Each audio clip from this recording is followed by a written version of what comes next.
اعوذ باللہ من الشیطان الرجیم بسم اللہ الرحمن الرحیم۔ غزوہ احد کا دن۔ حضرت جابر رضی اللہ عنہ فرماتے ہیں کہ جنگ احد کے دن جب مسلمانوں کو شکست ہو گئی تو وہ حضور صلی اللہ علیہ وآلہ وسلم کو چھوڑ کر چلے گئے اور آپ کے ساتھ 11 انصاری اور حضرت طلحہ بن عبید اللہ رضی اللہ عنہ رہ گئے۔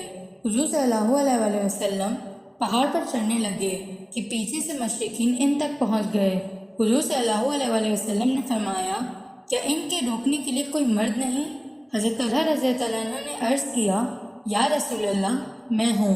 حضور صلی اللہ علیہ وآلہ وسلم نے ان کو روک دیا تو ایک انصاری نے کہا، یا رسول اللہ میں ہوں، اور انہوں نے ان کافروں سے جنگ شروع کر دی۔ حضور صلی اللہ علیہ وآلہ وسلم اور باقی صحابہ رضی اللہ عنہ پہاڑ پر اور اوپر چڑھنے لگے۔ اتنے میں وہ انصاری صحابی شہید ہو گئے اور کافر پھر حضور صلی اللہ علیہ وآلہ وسلم تک پہنچ گئے۔ حضور صلی اللہ علیہ وآلہ وسلم ہر مرتبہ اپنا وہی فرمان ارشاد فرماتے۔ حضرت طلحہ ہر مرتبہ عرض کرتے، یا رسول اللہ میں ہوں۔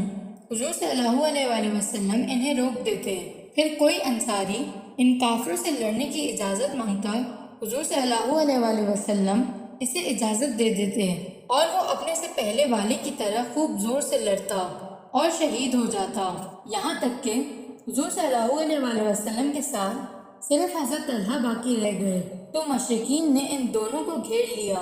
حضور صلی اللہ علیہ وآلہ وسلم نے فرمایا، ان سے مقابلے کے لیے کون تیار ہے؟ حضرت طلحہ نے کہا، میں۔ حضور صلی اللہ علیہ وآلہ وسلم نے اس مرتبہ ان کو اجازت دے دی۔